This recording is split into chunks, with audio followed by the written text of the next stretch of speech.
Okay, for those of you just jumping in, we're going to get started. I just want to remind you, I'm going to put this screen up one more time. We're going to share the slides at the end, and that way the slides have all kinds of videos in there for you to remind you how to use what I'm going to show you today. And it's some pretty cool stuff. And I'm not one that uses Dojo because I'm a specials teacher. But it's something that I definitely could see setting up some classes in and getting started using it. So here's the link again.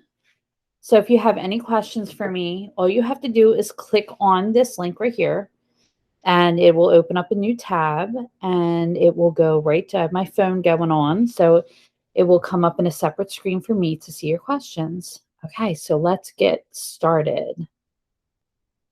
And I'll put that link up later again. Okay, so Class Dojo. So a lot of you, I know this is a lot of my elementary teachers, so I know a lot of you use Class Dojo. If you've never set up a class before, I'm just going to show you real quick, so bear with me. So you're going to go and you're going to do a new class. And then when you get into your class, you're going to add your students. So right here, you can add your students in, first names, last names, and add them in. Or you can copy and paste your student list right in here. So if you have it in Infinite Campus, you can go to your roster, copy their first and last names, and paste them in there. Okay, so your next step that you want to do is invite your families. So if I can go down here or up here, either one, and I can invite my families. So right here, I mean, if we were in school, you could download these and send these home, but we're not. So the easiest way, I think right now, would be to copy this link and put it in your Google Classroom for your parents to join your Class Dojo. Now, if that doesn't work and you have to get a little more aggressive, you can, if somebody's blowing you off, you can put in your parent email or phone number next to the students, and you can actually invite one person at a time. And your parents will come up down here of the kids that were invited into your class. Mind you, I have Nardone Zoo, so my pets are my class right now. This is my actual class. Okay. So let's get started and check out the really cool stuff in here. Oh, one more thing. To use some of this stuff, you are going to have to get your students involved in this. Okay. So I actually took my own child and I added her in here just so I could see from a child's perspective what this would look like. I'm telling you, I really feel that you could use this for kindergarten through third grade, which most of you are K through 3 in here. Of course, fourth, fifth, you can use it also. So to get your students into their Class Dojo, okay, you go to student login here. Now, right here, it says your class login. So here's how they would do it. You would share this Google sign up code with them, okay? So they would go to Class Dojo. You share the link with them too on your Google Classroom, okay? Let me log out. And then they would go to log in as a student. Now it's going to go right to Annalise's account, of course. But switch account, let's see if I can get in. Okay, no parent login. Okay, I already added Annalise to this, but it will ask for that Google sign up code. And as soon as they put it in, they're connected straight to your class, into your Class Dojo. So I'm going to show you what we're going to use that for in a little bit. So you want to add your students, then you want to invite your families, and then you want your students to get involved in this. So you can actually have, for the younger grades, you can have the parents help add them using that Google code. All right, so let's check out the new things that I want to show you about Class Dojo. Okay, so down here we have a toolkit. So in this toolkit, there are many things that I know a lot of you use right now, but not so much on Class Dojo, but in your Google Classrooms. So we have a timer right here, central located. We have a timer right here. You can use the given times, or you can add your own time. Let's say 15 minutes, 0 seconds, start. And it will start your clock for you right there, right then. So easy. And that way you can bring it right up on your Google Meet, and you can add 10 minutes. You can start it again. You can do whatever you want. Now, that's not the only way you can add a timer. Down here at the bottom, right here, is a timer also. Same thing. You can use it as a stopwatch. Let's say you're doing some rocket math, or you're doing, you're timing them for another math activity. You can just hit start, and you can have that countdown as many as minutes as you need, or seconds. Also, right here, you can set a timer, a regular timer also. So there is that easy one to get to. And this has been glitching on me a little bit today, so don't mind me. Okay, so let me show you some other little things. So we have random. Now I know this just makes it a little extra, but you know what? The kids like a little flair every once in a while. So if you're saying, okay, I wonder who's going to read for me next, let me get my random picker and let's see who's going to read for me now. And you can hit random. Look, it's going to freeze up now. Gotta love it. Come on. Okay, hold on. Let me log back in.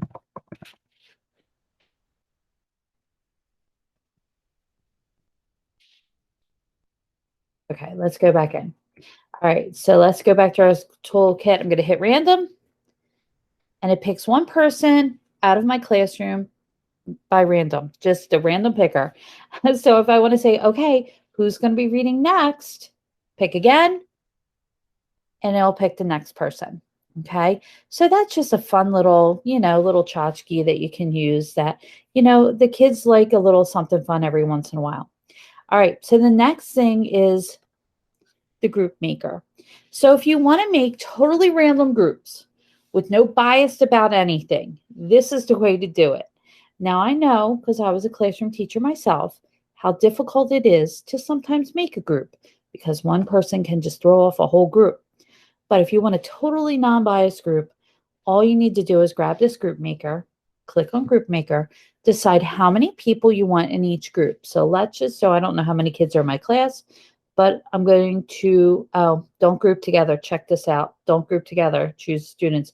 Well, I definitely don't want Fluff with John D. Okay. So that's done. There we go. And now I'm going to go back, and I'm going to put 4 students per group. And then it's going to make our groups for us. So you can even split up those couple of kids that might not be able to be together. But now here's your groups. Okay. And we can also do this into your Google Meet breakout rooms. All right. So here's our breakout rooms. We're going to do John D, Molly, Milo, and Willow. You're going into a breakout room together. And that's so much fun. I think the kids would love using this group maker. Okay, next. Noise meter. Okay, so this to me would be great if we were still in the classroom, because I know even as a teacher, we would have those, remember back in the day, we would have those little round pie chart looking things that we would take the little arrow and move it to red or green or yellow. Well, this is your noise meter. And you can always put this up. Now you can do the sensitivity. You can put more sensitive, or you can make it less sensitive.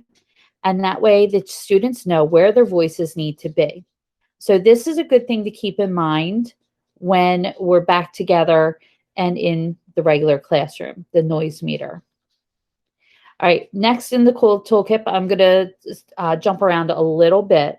So the next thing we're going to look at is music. Now, I know that even in my computer lab, I love to put on some songs for the kids, and I know a lot of teachers do, especially if they're doing some quiet work. And we can still do this at home, because like today, I had my kids doing some coding by themselves, and they were on their own. And this is a time that you can put something like this on. So you have your focus, and you have your active. So let's take a peek at each one. Okay, and you can also fast forward to the next song if you want to.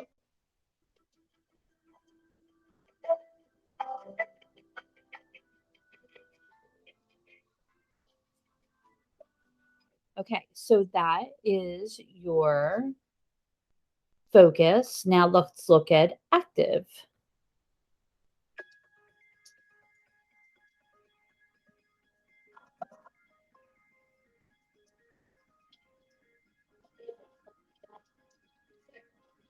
Okay.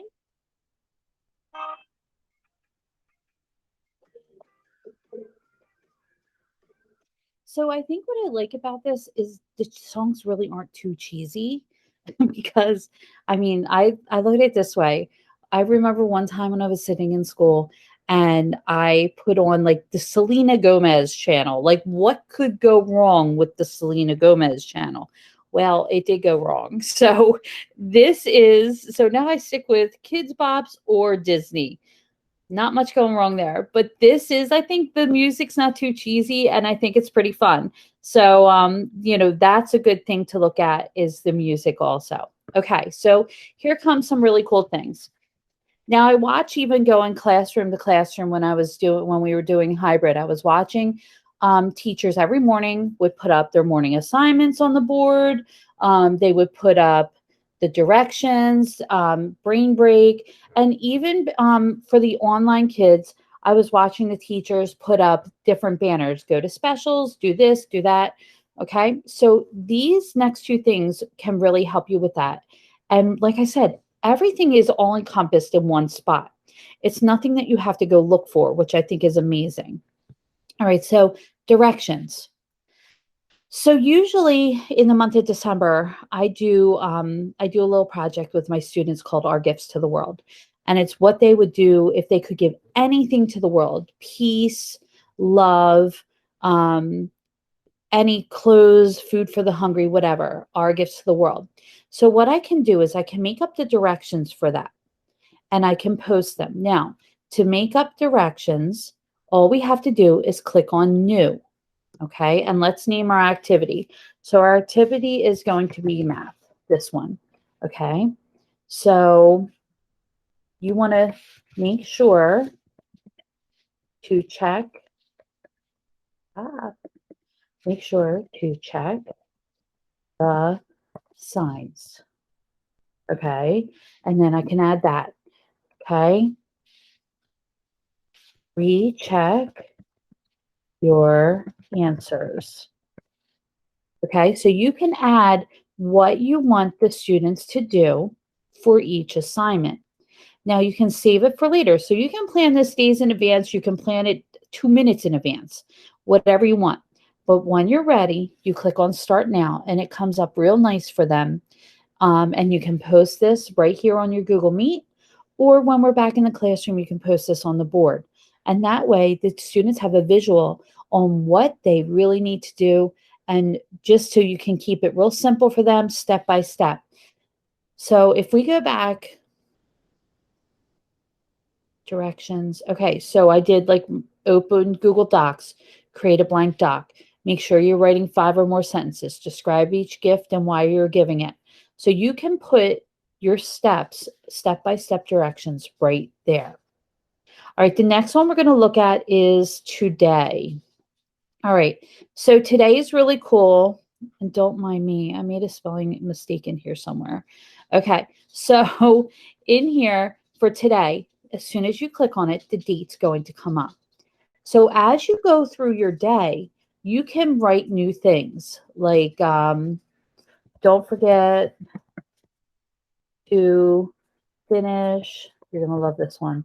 Finish your blanket. Okay, start now. Okay, so then I can put that in. Don't forget to finish your blanket as a daily reminder. And I can put that up anytime during the day. Or if it's time for specials, I can just put that up on my screen just to remind them where they need to go. So these are little reminders throughout the day Brain back. Oh, here's my minutes. Brain break. Be back in 10 minutes. And then once you do that, remember you can go down here. You can set your timer. And then you can go to your toolkit and be like, bam. And your timer is set and you're ready to go. So you have everything right there. And it took me a matter of seconds to put that in. All right. Let's close that out. Look at this. Pause. Doesn't want to do anything. All right. So let's go back to the toolkit. All right. So next we have think, pair, share. For all the different grade levels, you can think of ways that you want to use this. Okay. This is a super great tool to use for breakout rooms. And because you know the students, they really want that interaction with each other. And even if you're doing your first graders, I really do think they could handle it having first grade. I think they could do it. We could do the think, pair, share. Now, it comes, of course, with a few things already. It comes with recall a time you struggled lately and how did you handle it? What is something you've grown better at in the past week? What are you grateful for today? So even if you come in the morning and instead of writing in your journal, you gave them the topic to go in the breakout rooms and discuss. Like, tell me about your routine last night and what did you do? Okay, I ate dinner, blah, blah, blah. At least they're in there, they're talking, they're thinking, they're coming up with stuff and really getting to collaborate with each other. Now you can also use this. I was thinking, for like health, discuss with your group ways to keep germs away. Of course, we all need that right now. Go to your breakout rooms. You can post that again on today. Or look, you can go like this. Hold on, go back. All you have to do is there we go. I'm going to post it just like that. And then the students are going to go to the breakout rooms and they're going to discuss that topic. You can use it for exit cards. You can use it for all kinds of different things. But think, pair, share is really, I think, a great way. That way it's visible and the students can see what they're doing. They can come back and look at what they're doing. That way it's there for reinforcement and they don't forget. Okay, so we're going to look at attendance. Now, I never want you to add more to your plate, but I think that this could help because, a lot of my teachers say, Joey shows up for like 15 minutes at the beginning of the day, and then I don't see him again for the rest of the day. But I mark him present, and then I don't know what to do. Okay, so you can keep little tabs in here. Instead of worrying about writing it down in a notebook or writing down wherever, you can keep little tabs in here. So if you click on attendance, okay, and you can see I've been playing around with this a little bit. Now, I really do like this, especially for classroom teachers, because you do have those kids that'll disappear for a while. And you can keep notes in here too about that kind of thing. So if you look here, you see we can do present, absent, tardy, or left early. All right. So you can see I already marked Holly already left early. So this is absent. This is tardy. Do you see the little shadow on here? This is tardy, and that's left early. Okay, so if the person is tardy, let's say, I can do that. Hold on. Okay, and then I can save attendance. And then I can go in, wait a minute, hold on. Attendance, where's my add a note? Okay.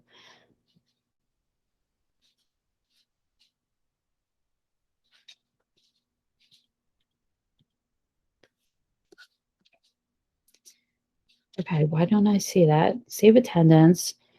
I did that earlier. Messages. Okay. All right. I have to find the notes. I don't know where the notes went. The notes were down here. I do not see them. Okay, but you can add a note in here. I just got to figure out where. Where did I add that? Okay, so we'll figure that one out. I'll get back to you on that one. Okay, so that's just another little tool that you can use because I actually put in there my options, view reports, okay, attendance. All right, and you can see it'll show you who was late, who was left early, and let me see if it says in there left early. And you can always go back in and change it. Okay, so let's look at the next thing.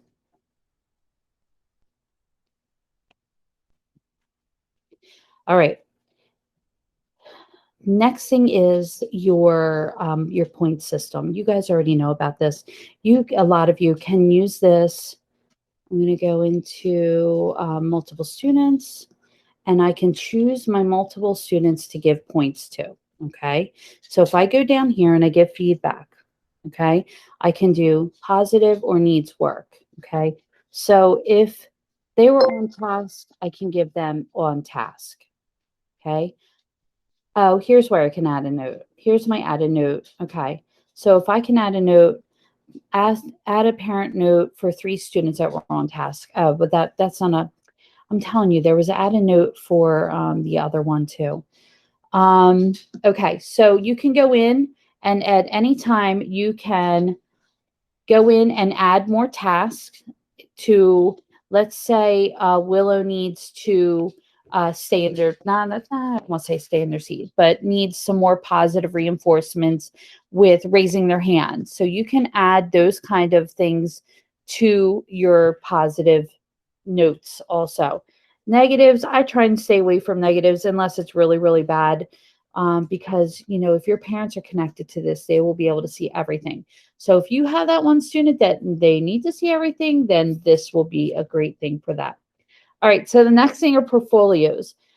Now, this is where I told you adding the students would be a really good idea when we added the students into the classroom. So when we go to portfolios, now I know you have your Google Classroom, and there's things that you post in your Google Classroom that you would not use this for, of course, but there's things that are not available in your Google Classroom that you could use this for. So you can see I created a couple activities and I went into my daughter's account to see exactly how all of this worked. So when you create an activity, you can pick a text, video, photo, drawings, worksheets. Well, of course, we're not going to use worksheets, but I'll show you that anyway. And you can decide who's assigned to. You can pick one student, you can pick the whole class, you can pick whoever you want to assign it to. So the fun thing is like with text, let's say you want to do like an exit card. You can say, okay, so what are nouns? What are verbs? What did what did you learn today? What did you need help with most today?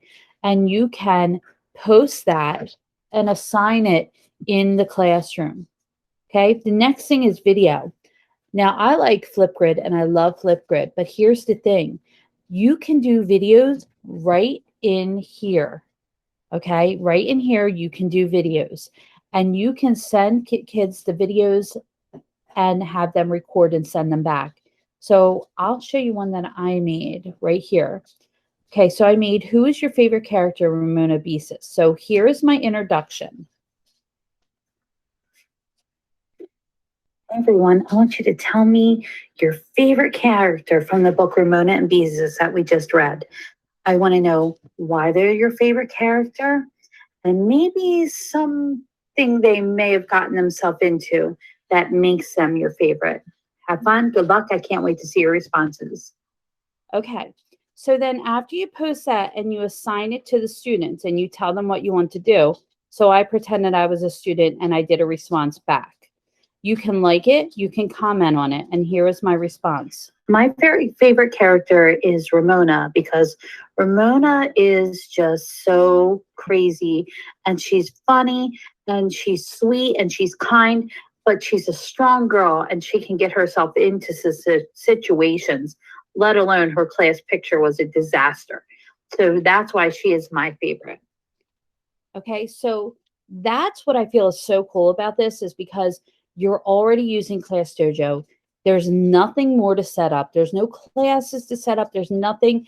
You just have to get them to join in the students, and you're ready to go. Now, another thing that I found with the worksheets is I just put in like a 1-minute math practice. And with this, once I assigned it, I just made sure it was a PDF. And then here's one back. You can write in it or you can type in it, which is super cool.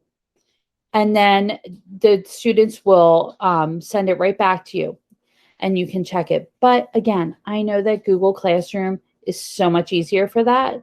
And that's why, I just wanted to show you that. Also, drawing or photos. Now, I know that my junior in high school just had to submit a photo of her brain drawing that she did. So this would be a great way, since you can't really post on Google Classroom, that the kids can send photos of their work back to you in here. Because, you take the picture on your phone, and then it's so easy just to upload it into Dojo right from there. So these are your portfolios, and there's, like I said, all kinds of great stuff that you can do. And you can click on each one, see what work they've handed in.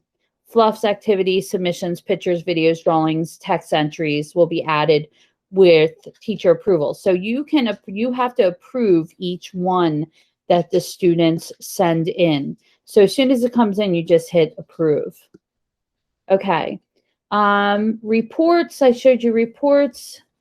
You can also add co-teachers. So if I go here, and if there's a teacher that I would like to put into my class, you can just invite that teacher into your class.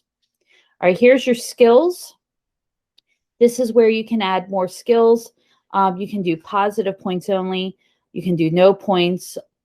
Here's your needs work. Okay, so if you need to add a skill and needs work, there it is. All right, so options. And then, well, I went to code teachers, but we can do edit class. And in edit class, you go to skills and you can add your skills in from there. Let's see. I think that's about all I have for you. And I know they gave us 45 minutes, but I don't really think that we need it. So I am going to put for you back up here the questions and the answers. So if you have any questions for me, feel free to ask. I'm sorry, I got a little one in the background. Feel free to ask any questions. And we will be getting this slideshow out to you. And let me show you real quick. All right, so I have all the different videos in here. Okay, so now we're going to see how adding students, inviting families, student accounts, how to do those. Okay, we so have the next all question these is different slides, your group maker, and I made sure to video each one so you know what to do with it. Okay, directions, how to use the directions. Today, how to use today. Think, pair, share, and portfolios. So you'll be able to see all that good stuff in the presentation, and we'll make sure to get that out to you. So if you don't have any questions, I will sit here for a few minutes and wait, but I'd like to thank everybody for coming, and I'll see you soon. Have a great day.